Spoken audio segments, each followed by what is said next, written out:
channel. Jadi ini udah episode yang ke-5.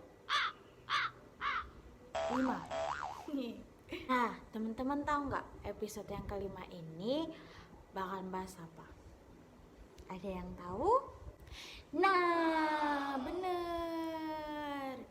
Aku bakalan bahas tentang reproduksi pada ikan. Jadi, sistem reproduksi pada ikan yang seksualitasnya itu ada dua. Pertama yaitu hemafroid protandi, yang kedua hemafroid protogani. Teman-teman tahu nggak bedanya apa? Jadi kalau hemafroid protandi itu yang awalnya dia ikan jantan dan semakin dewasa dia akan berubah menjadi ikan betina. Contohnya ikan kakap.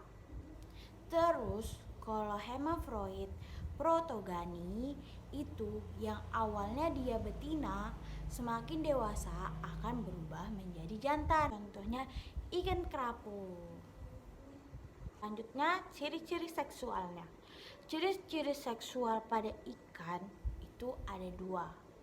Yang pertama yaitu secara primer dan yang kedua secara sekunder. Emang bedanya apa?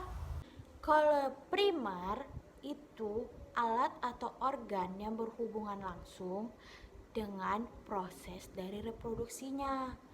Kalau yang sekunder itu dia perlu pembedahan untuk melihatnya. Selanjutnya pemijahan. Teman-teman tahu nggak sih pemijahan itu ada dua macam, yaitu pemijahan internal dan pemijahan eksternal. Nah, bedanya yaitu kalau misalnya internal itu pembuahannya terjadi di dalam tubuh yang dilakukan oleh sel telur dan sel sperma. Sedangkan eksternal itu pemijahannya di luar tubuh. Jadi dilakukannya dengan lingkungannya. Teman tahu nggak sih kalau ikan itu melakukan pemijahan ada 4 tempat. Kalau pitopil, dia itu melakukan pemijahannya pada daerah tumbuhan. Litopil itu melakukan pemijahannya pada perairan yang berbau. Terus kalau pisamopil itu melakukan pemijahannya pada daerah yang berpasir. Dan yang terakhir yaitu stracopil itu melakukan pemijahannya pada cangkang yang sudah mati. Kalau pemijahan yang berdasarkan daerah hidup dan tempat pemijahannya itu terbagi menjadi 4 juga. Yang pertama Anadromus, Catadromus, Protodromus, dan Oceanodromus. Bedanya apa ya? Jadi bedanya itu kalau Anadromus itu ikan yang hidup di laut tetapi memijahnya di hulu sungai. Sedangkan Catadromus itu ikan yang hidup di sungai tetapi memijahnya di laut. Seperti kebalikannya. Terus kalau Protodromus itu ikan yang hidup di air tawar dan memijahnya di air tawar juga. Sedangkan Oceanodromus itu ikan yang hidup di laut dan memijahnya juga di laut. Nah, selanjutnya golongan ikan yang berkembang, yaitu ada ovipar, vivipar, dan ovovivipar.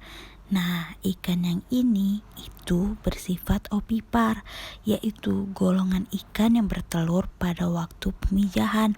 Contohnya ya ini ikan nila. Selanjutnya ikan vivipar, yaitu golongan ikan yang melahirkan.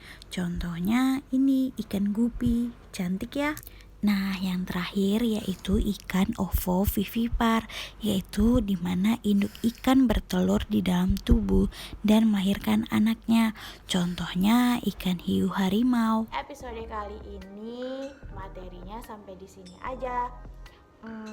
Jangan lupa like, comment, and subscribe. Terus dihidupin tanda loncengnya biar gak ketinggalan. Bakalan ada 2 episode atau 3 episode lagi ya untuk serba-serbi biologi ini. Jadi ditunggu terus video selanjutnya. Sampai jumpa teman-teman. Bye bye.